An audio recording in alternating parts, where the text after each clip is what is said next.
अब हम डिस्कस करेंगे नीट 2025 के लिए मॉक टेस्ट अटेम्प्ट करने की परफेक्ट स्ट्रेटजी क्या है। और जो स्ट्रेटजी मैं आपको बताऊंगा ये लास्ट ईयर अपने क्लासरूम में मैंने आई थिंक जनवरी में बताई थी ना, जनवरी फरवरी में, मतलब लास्ट में बताई थी बिल्कुल। और जिस भी बच्चे ने फॉलो किया था सबके 620 प्लस 630 प्लस इतने मार्क्स आए थे। आज हम इसको अगस्त में ही डिस्कस कर रहे हैं ताकि आप सब 680 plus 700 plus 720 out of 720 score कर सके। ठीक, और आपको पता है 11 अगस्त से आपका पहला टेस्ट स्टार्ट होने जा रहा है और इसी टेस्ट से आपको ये स्ट्रेटजी अच्छे से फॉलो करनी है। 11 अगस्त को हमारा बीट का पहला टेस्ट है। ठीक, और इस टेस्ट में, इस टेस्ट सीरीज में टोटल कितने टेस्ट है? 30 टेस्ट है। तो इन 30 टेस्ट में कैसे आप 200 मार्क्स से स्टार्ट करके 700 प्लस तक स्कोर कर सकते हैं वो मैं आपके साथ डिस्कस करने जा रहा हूं। ठीक है ना? अच्छे से फॉलो करोगे पूरा? पक्का?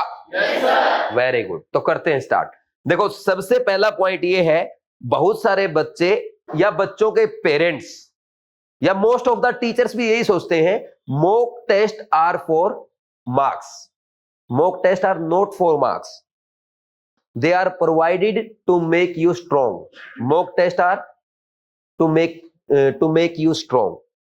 मार्क्स लाने के लिए नहीं है, आपको स्ट्रॉन्ग बनाने के लिए है। क्यों? क्योंकि देखो अगर मॉक टेस्ट में आप यहां पे मार्क्स ले आए और नीट में नहीं कर पाए फिर क्या बेनिफिट है भाई? जैसे अगर हम बात करें अभी जैसे ओलंपिक के गेम चल रहे हैं तो ये लोग प्रैक्टिस करके जाते हैं।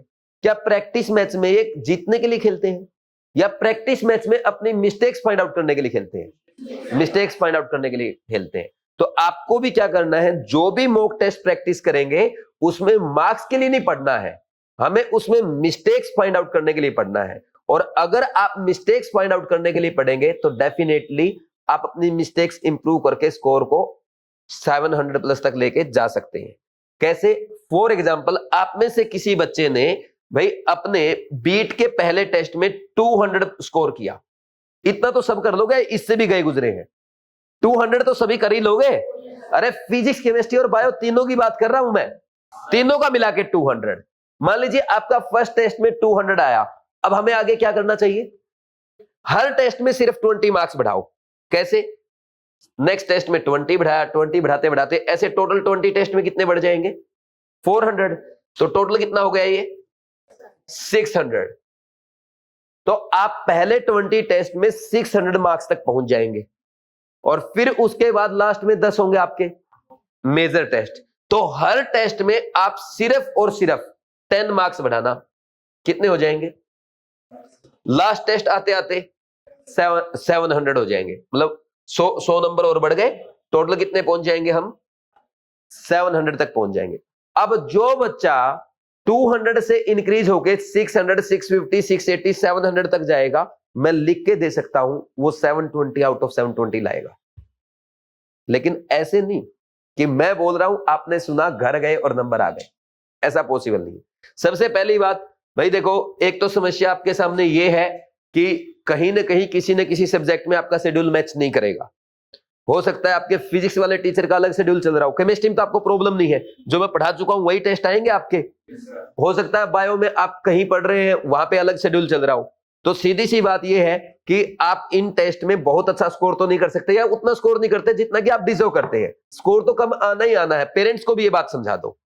लेकिन टेस्ट में स्कोर करने के चक्कर में अपना जो स्टडी प्लान है वो मत बिगाड़ देना। कुछ बच्चे क्या करते हैं, टेस्ट के लिए पढ़ना स्टार्ट करते हैं। सबसे बड़ी गलत बात है ये, टेस्ट के लिए नहीं पढ़ना है। टेस्ट के लिए पढ़ोगे फिर नेक्स्ट ईयर फिर पढ़ना पड़ेगा। अगर नेक्स्ट ईयर नहीं पढ़ना है अभी टेस्ट के लिए मत पढ़ो। बोलो कोई डाउट है क्या? ठीक, क्यों? क्योंकि मान लीजिए आप टेस्ट में मार्क्स लाने के लिए आओगे टेस्ट अटेम्प्ट करने, और टेस्ट मैंने बना दिया तुम्हारे मार्क्स बढ़ाने के लिए, तो समझते हो ना तुम, अगर आप यहां पे मार्क्स के लिए आओगे ना, एक दो टेस्ट ढंग के बनाऊंगा और सारी हेगड़ी निकल जाएगी। अगर मैंने ठान लिया ना आपके मार्क्स नहीं आने देने हैं, आप मार्क्स ला ही नहीं सकते हैं। तो पहली बात, अपने बीट के टेस्ट में मार्क्स के लिए मत आओ। बीट में टेस्ट प्रैक्टिस करो ताकि नीट में अच्छे मार्क्स आ सके। और जो बीट के टेस्ट प्रैक्टिस करता है वो ये कहता है कि नीट का टेस्ट भी हमें ऐसा ही लगता है जैसा बीट का टेस्ट। तुम बताओ, तुम्हें बीट से टफ लगा क्या नीट का टेस्ट? नहीं। बीट के टेस्ट अटेम्प्ट करने के बाद आपको नीट बिल्कुल हलवा लगेगा, लेकिन बीट के टेस्ट ईमानदारी से करना है। अब कैसे करना है वो स्ट्रेटजी 5 पॉइंट बताऊंगा मैं आपको। सबसे पहला पॉइंट देखो, किस किस बच्चे को यह लगता है कि लास्ट ईयर टेस्ट में कम मार्क्स आने की वजह से मेरा सिलेक्शन नहीं हुआ? आप में से कितने बच्चे ऐसे थे जो टेस्ट अटेम्प्ट करने जाते थे, किसी भी कोचिंग में किसी भी टेस्ट सीरीज का टेस्ट अटेम्प्ट करने जाते थे, 1 बजे से पहले पहुंच जाते थे, 1 बजे से पहले डेली, हर बार, हर टेस्ट में? मेजर से ओनली, पहले टेस्ट से क्यों नहीं? आप देख लो उसी प्रोपोर्शन में आपके मार्क्स कम है कट ऑफ से। आप में से कोई भी बच्चा टेस्ट से पहले नहीं पहुंचा, इसलिए नेक्स्ट ईयर आपको दिया गया है 1 साल और ट्राई कर लो। समझे कि नहीं समझे? अगर आप एक सिंपल सी मुझे एक बात बताओ भाई, आपने नीट एग्जाम दिया, लास्ट ईयर ड्रॉपर स्टूडेंट ने, कितने बजे स्टार्ट होता है नीट का एग्जाम? नहीं, 11:30 बजे स्टार्ट होता है। 2 बजे प्रॉब्लम नहीं है, जब आप वहां पे 11:30, 12, 12:30, 1 बजे एंट्री करने के बाद 1, 1.5, 2 घंटा बैठे रहते हैं ना, असली एग्जाम वो है जो आप प्रैक्टिस करते हैं ना, वहां पे क्वेश्चन प्रैक्टिस। 2 बजे टाइम स्टार्ट होने के बाद तो पता ही नहीं चलता कब 5 बज गए। वो इश्यू नहीं है, इश्यू वो है कि वो 2 कैसे बजेंगे। फिजिक्स, ऑर्गेनिक स्टफ तो नहीं है, बायोलेंथी, ठीक, वो जो टाइम पीरियड है वो आपको टॉर्चर करता है। और वो टॉर्चर इसलिए करता है क्योंकि आपने टेस्ट की तो प्रैक्टिस करी थी, टेस्ट से पहले क्या करना है उसकी प्रैक्टिस नहीं करी थी। तो सबसे पहला पॉइंट ये है, reach at exam centre before time. कितना टाइम पहले? कम से कम 1 घंटा पहले। ऐसा तुम करोगे? ईमानदारी से बताओ। देखो 1:30 बजे के बाद सेंटर पे एंट्री नहीं होती है। 2 से सुनो एक बात सुनो, 2 से 5:20 एग्जाम होगा। अब मेरा ये मानना है आप सभी बच्चों को यहां पे टेस्ट अटेम्प्ट करने के लिए 1 बजे से पहले पहुंच जाना चाहिए, ताकि आप कम से कम 4, 4.5 घंटे बैठने की प्रैक्टिस कर सको। क्योंकि आपकी प्रैक्टिस क्या होती है, मैस में से भागते भागते चावल खा के यहां आ रहे पेपर करने। अरे चावल खाने के बाद वैसे ही दिमाग नहीं चलेगा आपका, नहीं, भागते भागते मतलब रोटी इतनी जल्दी खा रहे हैं, फिर वो भाई रोटी पचेगी या पेपर में दिमाग चलेगा? भाई ब्रेन एक ही जगह तो एनर्जी लाएगा। आप आराम से पेपर के दिन 12 बजे खाना खा लिया करो। 12 बजे तो मिल ही जाता लगभग हर मैस में। 12 बजे खाना खाने के बाद आधा घंटा रेस्ट कर लो, फिर पेपर देने आओ। समझे कि नहीं समझे? ताकि आराम से पेपर में पूरी एनर्जी लगा सको। दूसरा, पेपर से 1 घंटा पहले बैठ जाओ ताकि किसी भी टाइप की आपको हैक्टिक ना हो, ठीक। और इसमें 1 बजे नहीं आ सकते तो मेरा यह मानना है 1:20 से लेट आना मूर्खता है। 1:20 से जो लेट आएगा नेक्स्ट ईयर सिलेक्शन नहीं होगा, अभी बोल रहा हूं। बुरा लगे कोई बात नहीं, नेक्स्ट ईयर कहीं और पढ़ लेना, मेरा एडमिशन मत लेना। समझे कि नहीं समझे? आपको बुरा लगेगा किसी बात का, आपको अच्छा फील हो, वो मैं नहीं बोल सकता हूं। समझे कि नहीं समझे? तो 1:20 एटलीस्ट 1:20 पे आप यहां बैठे होने चाहिए, ताकि कम से कम 4 घंटे बैठने की प्रैक्टिस हमारी हो जाए, क्योंकि 1:30 बजे के बाद तो वैसे भी एंट्री नहीं मिलती है, ठीक। सबसे पहली चीज है ये जो आप नहीं करते हो। दूसरा, टेस्ट के लिए रिवीजन नहीं करना है। सर यही तो करते हैं, टेस्ट के लिए रिवीजन करोगे सिलेक्शन नहीं होगा। पहले मैं बोलता था कि टेस्ट के लिए रिवीजन करोगे तो आपका सिलेक्शन नहीं होगा या उतना अच्छा स्कोर नहीं आएगा जितना आप डिजर्व करते हैं। अब टेस्ट के लिए अगर आप रिवीजन करोगे ना, आपका सिलेक्शन नहीं होगा। इसलिए बोल रहा हूं क्योंकि कट ऑफ ऑलरेडी 650 पार जाएगी। तो अब मैं बोल रहा हूं टेस्ट के लिए रिवीजन करने वाले बच्चे का सिलेक्शन हो जाए, मेरे पास आ जरा, मैं पढ़ाना छोड़ दूंगा। और बोलो, क्योंकि 650, 680 नंबर, अगर हम 660 भी कट ऑफ मान के चले ना, तो 660, 670, 80 नंबर लाना वो बच्चा नहीं ला सकता जो टेस्ट से 1 दिन पहले 2 घंटा पहले रिवीजन करके आता है और उसमें आंसर कर देता है। नहीं होगा, लिख लो। और वैसे भी जब हम शुरुआत 200 से कर रहे हैं तो आपको टेस्ट के लिए रिवीजन करने की जरूरत पड़ रही है, तो छोड़ दो नीट, सच का सामना करो, छोड़ो नीट, कहीं और चले जाओ। नहीं समझे? इसके बाद अब आपने रिवीजन किया, रिवीजन करने का नुकसान क्या होता है वो सुनना। बहुत सारे क्वेश्चन ऐसे होते हैं जो नोट से एज इट इज आ जाते हैं। बहुत सारी चीजें ऐसी होती है जो आप भूल चुके होते हैं या फिर आपको याद आ जाती है, मतलब पेपर में देखते हैं हाँ ये तो कल पढ़ गया था, अब 30-40 क्वेश्चन भी अगर आपने रिवीजन की वजह से एक्स्ट्रा कर लिए तो आपके 150 से ज्यादा नंबर तो बढ़ गए पेपर में, 100-150 नंबर आपके एक्स्ट्रा आ गए, लेकिन आपको यही नहीं पता कि आप ये भूल चुके थे। आपको कितना याद है कितना भूल चुके ये नहीं पता, पहली बात। दूसरी बात, आप कितना ही जोर लगा लो आप पूरा रिवीजन नहीं कर पाओगे, ठीक। और तीसरी बात, जब आप रिवीजन करके आते हो आपको सिर्फ वो चीजें याद आती है जो आप कल पढ़ के आए हो, और जब आप पेपर अटेम्प्ट करते हो ना उस टाइम पे आप वो सब भूल जाते हो जो आपको पहले से याद था। आप देखो जब रिवीजन करके आते हो, आप एक काम, भाई मैं कहता हूं मेरी बातें सीधी मत माना करो, विश्वास मत किया करो, एक्सपेरिमेंट किया करो। आप एक पेपर में काम करना, पूरी बायो रिवाइज करके आना, केमिस्ट्री और फिजिक्स का स्कोर अपने आप डाउन हो जाएगा। क्यों? केमिस्ट्री करते टाइम भी कल क्या पढ़ा था वो चलता दिमाग में, समझे कि नहीं समझे।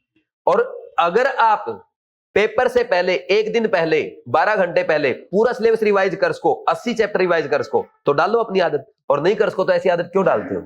क्योंकि एक बुक है पावर ऑफ हैबिट, अगर आपने पढ़ा हो, उस बुक में लिखा है जो आप लास्ट डे करना चाहते हैं फर्स्ट डे से स्टार्ट कर दो। क्या आप 4 मई को पेपर है, 3 मई की रात को 80 चैप्टर रिवाइज कर दोगे? नहीं कर सकते, तो ऐसी आदत क्यों डाल रहे हो?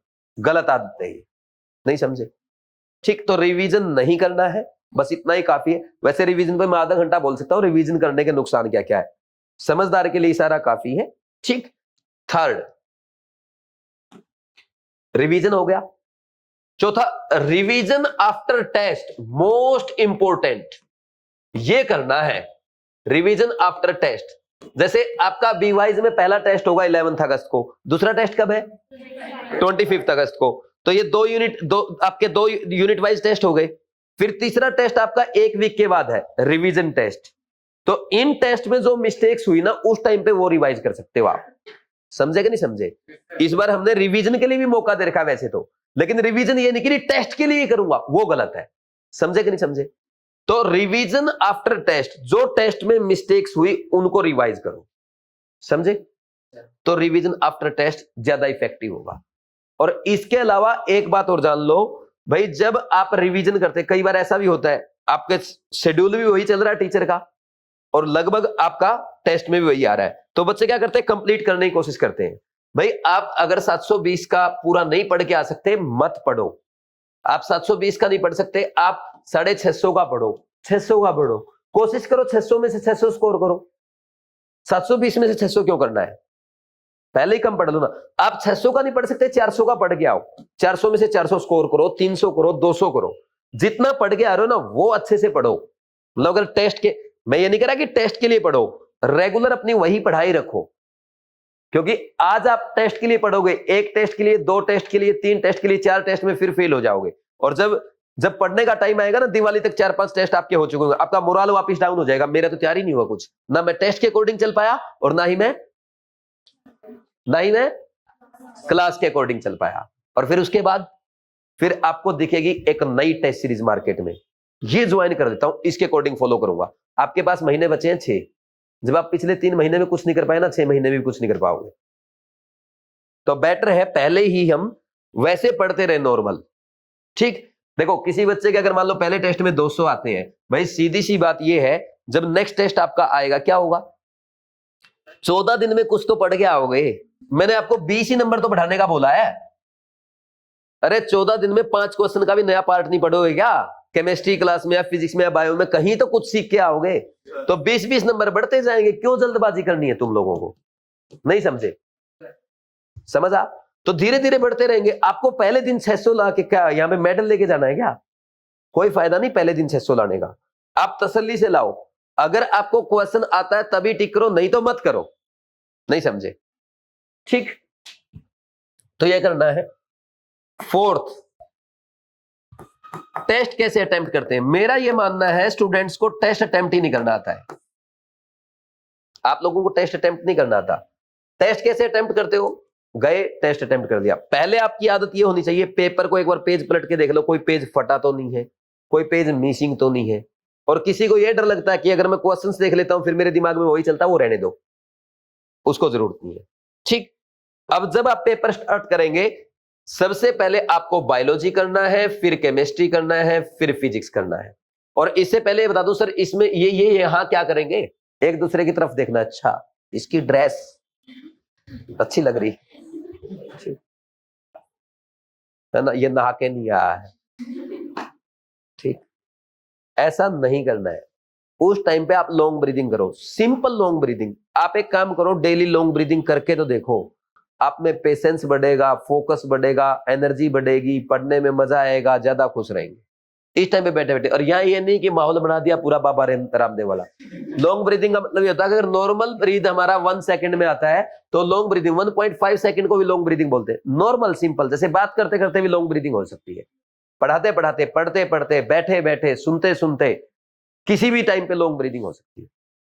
मैं करता रहता हूं क्लास में, तुमको पता नहीं चलता। आप ये देखो, जब मैं आते ही क्लास स्टार्ट करता हूं, भाई 2 घंटे लगातार अगर आदमी बोल रहा है, थकान तो होनी चाहिए। आप ये देखना लास्ट मिनट में मेरी ज्यादा एनर्जी होगी, हमेशा, कभी भी देख लेना। और एक बात और बता दूं, फर्स्ट लेक्चर में जितनी एनर्जी है उससे ज्यादा लास्ट में मिलेगी। सिर्फ इसका एक ही रीजन, मैं लॉन्ग ब्रीदिंग करता रहता हूं, बस गेम खत्म। तो इस टाइम पे आप लॉन्ग ब्रीदिंग प्रैक्टिस करना, इससे बहुत ज्यादा बेनिफिट होगा, ठीक। और पेपर में भी लॉन्ग ब्रीदिंग कैसे? पेपर को आपको बायो, केमिस्ट्री, फिजिक्स इसी ऑर्डर में करना है, क्योंकि भाई हम हैं एवरेज बच्चे, और एवरेज बच्चे से ज्यादा दिमाग है मेरे में, मैं बढ़िया स्ट्रेटजी बता रहा हूं, ठीक। इनको करेंगे हम 3 अटेम्प्ट में। पहले अटेम्प्ट में हम वो क्वेश्चंस करेंगे जो हमें श्योर है आता ही आता है। जैसे फॉर एग्जांपल मैंने आपसे पूछा, हाईएस्ट इलेक्ट्रॉन एफिनिटी किसकी है पीरियोडिक टेबल में? क्लोरीन की, सबको आता है ना। ऐसा क्वेश्चन करना है, यानी जिसमें 100% श्योर है नेगेटिव होगा ही नहीं, वो क्वेश्चन पहले अटेम्प्ट में करेंगे। और पहले अटेम्प्ट में कैसे? सबसे पहले बायो करी, बायो करने के बाद बायो की ओएमआर भर दी, फिर केमिस्ट्री करी, फिर केमिस्ट्री की ओएमआर, फिर फिजिक्स करी, फिर फिजिक्स की ओएमआर। अब आप कितने क्वेश्चन करते हो मुझे नहीं पता। कोई बच्चा पहले अटेम्प्ट में बायो के सिर्फ 20 क्वेश्चन कर सकता है, कोई 40 कर सकता है, कोई 60 भी कर सकता है, कोई 80 भी कर सकता है। लेकिन सिर्फ वो क्वेश्चन जो आपको आते हैं, बायो सबसे ज्यादा टाइम वेस्ट करती है आपका, आपको पता नहीं चलता है, आपको पता भी नहीं चलता। और आप कहते हैं फिजिक्स की वजह से सिलेक्शन नहीं होता। अरे अगर तुम बायो और केमिस्ट्री को अच्छे से मैनेज कर लोगे, फिजिक्स अपने आप हो जाएगा। नहीं समझे? ठीक। अगर बीट टेस्ट सीरीज अच्छी करोगे ना, क्लास तो तुम कर ही रहे हो, बीट टेस्ट सीरीज अच्छे से कर लो, तुम्हारे मार्क्स आ जाएंगे। बायो और केमिस्ट्री में 540 हो जाएंगे। केमिस्ट्री क्लास तुम अटेंड कर रहे हो, क्वेश्चन प्रैक्टिस कर रहे हो, केयर टेस्ट कर रहे हो, बीट टेस्ट और करोगे, एक भी नंबर कम नहीं होगा। और 540 की तैयारी करोगे, 520 तो सभी के आ ही जाएंगे। नहीं समझे? तब जाके 520 से कम नंबर जिसके आएंगे नीट में, बायो केमिस्ट्री में, उसका सिलेक्शन नहीं होगा। क्योंकि जिसके केमिस्ट्री और बायो में ही 520 आए, वो फिजिक्स में 140 से ऊपर नहीं कर पाएगा। 520 और 140 660 होते हैं, 660 पे नेक्स्ट ईयर सिलेक्शन नहीं होगा। कैलकुलेशन नहीं लगाते हो तुम लोग, ठीक। तो केमिस्ट्री में बहुत सारे बच्चे ऐसे हैं जो अभी क्वेश्चन प्रैक्टिस और वो सब नहीं कर रहे थे। तो आपको एक बात बता दूं, अपना लास्ट चैप्टर चल रहा है इनऑर्गेनिक का कोऑर्डिनेशन कंपाउंड, 20 अगस्त से हम ऑर्गेनिक स्टार्ट करेंगे। तो ऑर्गेनिक से अच्छे से कर लेना एक एक चीज। अगर अभी 1-2 चैप्टर छूट गया, इसको छोड़ दो, जनवरी के बाद जब सिलेबस खत्म होगा तब कर लेना आप, मैं हेल्प भी कर दूंगा आपकी। लेकिन अभी सिरदर्दी मत पालो। अगर कुछ छूट गया उसके चक्कर में ऑर्गेनिक मत छोड़ देना, नहीं तो ऑर्गेनिक सारी खत्म हो जाएगी। और 20 अगस्त से हम एक काम और करेंगे, आपके लेक्चर लाइव भी क्या करेंगे, शाम वाला ऑनलाइन वालों को भी लाइव कर देंगे ताकि ज्यादा से ज्यादा जुड़े रहें, ठीक। कोई बच्चा आएगा ज्वाइन करेगा, 20 अगस्त वाले में करा देंगे। 20 अगस्त वाले में पहले ऑर्गेनिक, फिर फिजिकल, और लास्ट में ऑर्गेनिक कराऊंगा। और बैच यही चलेगा जो अपना चल रहा है, ठीक। तो किसी का अगर छूट गया है, मैं दोबारा जब लास्ट में कराऊंगा ना, तब आपको चांस दे दिया जाएगा। समझे कि नहीं समझे? तो अभी किसी चीज की हेडेक मत लो, कम से कम 20 अगस्त से अच्छे से फॉलो कर लेना, ठीक। नेक्स्ट, ये फर्स्ट अटेम्प्ट हो गया। फर्स्ट अटेम्प्ट में बायो करी, बायो के क्वेश्चन किए, फिर केमिस्ट्री की, केमिस्ट्री क्वेश्चन, फिजिक्स किया, फिजिक्स क्वेश्चन, ओएमआर भर रहे हो, सिंपल लॉन्ग ब्रीदिंग कर रहे हो। अरे बायो से जब केमिस्ट्री में स्विच करोगे, दिमाग है, कोई मशीन थोड़ी है, बटन दबाया, बायो बंद, केमिस्ट्री स्टार्ट। तो उस बीच में भी लॉन्ग ब्रीदिंग, सिंपल, बस बस ये लॉन्ग ब्रीद हो गया, वो नहीं ठीक। बराबर वाले को पेपर करने देना है। समझे कि नहीं समझे? बाबा रामदेव नहीं बनना है। सेकंड, ये समझ में आ गया ना? अब ओएमआर भरते टाइम आपको ना, बायो में मान लीजिए किसी बच्चे ने 60 क्वेश्चन किए पहले अटेम्प्ट में, वो 10 मिनट तो लेगा ना ओएमआर भरने की। एक तो ब्रेक मिल गया आपको, लॉन्ग ब्रीदिंग कर ली, दोबारा एनर्जाइज हो जाएंगे। आपका फोकस बढ़ जाएगा, केमिस्ट्री के लिए आपका ब्रेन दोबारा से रेडी हो जाएगा। फिर केमिस्ट्री में मान लीजिए आपने 25 क्वेश्चन किए, फिर ओएमआर भरो, 5 मिनट तो इसमें भी लगेंगी, फिर लॉन्ग ब्रीदिंग करते हुए ओएमआर भरो, फिर फिजिक्स। आप करके तो देखो इस मेथड से, 720/720 की गारंटी ले रहा हूं मैं। लेकिन ये मेथड आसान नहीं है, सुनने में बहुत अच्छी लगती है मेरी बातें, है ना। बुक्स जो होती है ना, जैसे बुक्स में लिखी होती बातें, वो सुनने में सुबह उठो, लेकिन उठता कौन है। डेली एक्सरसाइज करो, कितनी अच्छी बात, लेकिन करता कौन है। समझे कि नहीं समझे। ठीक वैसी मेरी बातें अच्छी लगती है, लेकिन फॉलो करने में टफ है। जो करता है उसका सिलेक्शन हो जाएगा। नहीं, सेकंड अटेम्प्ट में हम वो वाले क्वेश्चंस करेंगे जो क्वेश्चन कैलकुलेटिव हो जाए। आपको आता है लेकिन फॉर्मूला तो लगाना पड़ेगा। आप ये समझो, ये ऐसे क्वेश्चन है जिसको आप 30 से 40 सेकंड में कर लोगे, और ये ऐसे क्वेश्चन है जिनमें आपको 50 से 60 सेकंड लगेंगे, क्योंकि इसमें कैलकुलेशन हो सकती है। या ऑर्गेनिक के सीक्वेंस वाले क्वेश्चन आते हैं ना, सीक्वेंस से रिएक्शन लिखी हुई है, या इनऑर्गेनिक में भी 2-3 रिएक्शन मिक्स आ गई, या कोई फिजिक्स ऐसा क्वेश्चन है जिसमें आपको थोड़ा सोचना पड़ रहा है। भले ही आपको 100% आता है, लेकिन ये टाइम 1 मिनट लेगा, आपको पक्का पता है, तो उसको सेकंड अटेम्प्ट में। और कुछ क्वेश्चन ऐसे होते हैं जिसमें आपको ना इंटीग्रेशन करके देखना पड़ता है, डेरिवेशन करके देखना पड़ता है। कुछ क्वेश्चन ऐसे होते हैं जिसमें इलेक्ट्रोस्टेट भी है, रोटेशन भी है और मूवमेंट भी है। तीन कॉन्सेप्ट हो गए, वो टाइम टेकिंग होगा। आपको दिख रहा है कि ऑर्गेनिक के क्वेश्चन में थर्मोडायनेमिक्स मिक्स कर दिया, वो तीसरे अटेम्प्ट में जाएगा। तो ऐसे क्वेश्चंस को हम 3 अटेम्प्ट में करेंगे, जिसमें हमें पता है कि 1 मिनट से ज्यादा टाइम लगने वाला है। और पेपर में ना ऐसे क्वेश्चन मुश्किल से 10 आते हैं जिनमें आपको 2 या 3 मिनट लगते हैं। लेकिन आप क्या करते हो, उन क्वेश्चन में कम से कम 5-5 मिनट वेस्ट करके 50 मिनट वेस्ट कर देते हो। और जिस बच्चे ने नीट के पेपर में 50 मिनट वेस्ट कर दी, चाहे 10 के 10 ठीक भी हो जाए, कितने नंबर आए 50 मिनट में? 40। सही है। और चाहिए कितने थे 200 में? 720। यानी हर मिनट में लगभग 4 नंबर चाहिए आपको, हर मिनट में 4 नंबर। और आपने 50 मिनट में 40 ही नंबर मिले। ये तो 10 मिनट के नंबर हुए ना, तो सारा टाइम वहां खत्म हो जाता है आपका। तो अगर ऐसे फॉलो करोगे ना, ये इससे फेल नहीं होगा। समझे या नहीं समझे? ठीक। अब समस्या पता क्या है, भला सर आपने तो बोल दिया, आप हमारी जगह बैठ के देखो कि 3 अटेम्प्ट में पेपर कैसे होता है। सही बात है ना। तो 3 अटेम्प्ट में पेपर करने का मेथड ये है, जब घर पे आप क्वेश्चन प्रैक्टिस करते हो, उनको भी इसी पैटर्न में करो। मान लीजिए आज आपने केमिस्ट्री के 30 क्वेश्चन उठा लिए, टाइम फिक्स कर दो 30 मिनट में करूंगा या 25 मिनट में करूंगा, जो भी आपकी कैपेबिलिटी। किसी को टाइम ज्यादा लगता है 35 मिनट में करूंगा, धीरे धीरे टाइम घट जाएगा अपने आप। लेकिन करो इसी मेथड से, first attempt, second attempt, third attempt. 30 question को भी 3 अटेम्प्ट में करो। आपने बायो के 60 क्वेश्चन अटेम्प्ट करने, आज इसी वे में प्रैक्टिस करो। ये थोड़ा सा टाइम टेकिंग और मतलब थोड़ा सा ये एग्जॉस्टिव मेथड है, थोड़ा सा पकाऊ मेथड है, बोरिंग लग सकता है, लेकिन परफेक्ट मेथड है भाई। सीधी सी बात है, अपने बच्चों के जो नंबर आते हैं 690, 700, 710 नंबर आते हैं, अपने पास कोई टॉपर बच्चा नहीं आता है। आप में से है कोई 12th क्लास का बच्चा?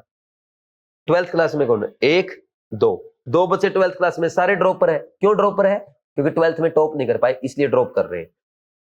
तो मेरे पास सारे ड्रॉपर आते हैं, उनको बनाना पड़ता है, तैयार करना पड़ता है 680, 700, 710 के लिए। और वो क्यों कर पाते हैं? क्योंकि वो फॉलो करते हैं। फिर last point is mistakes analysis.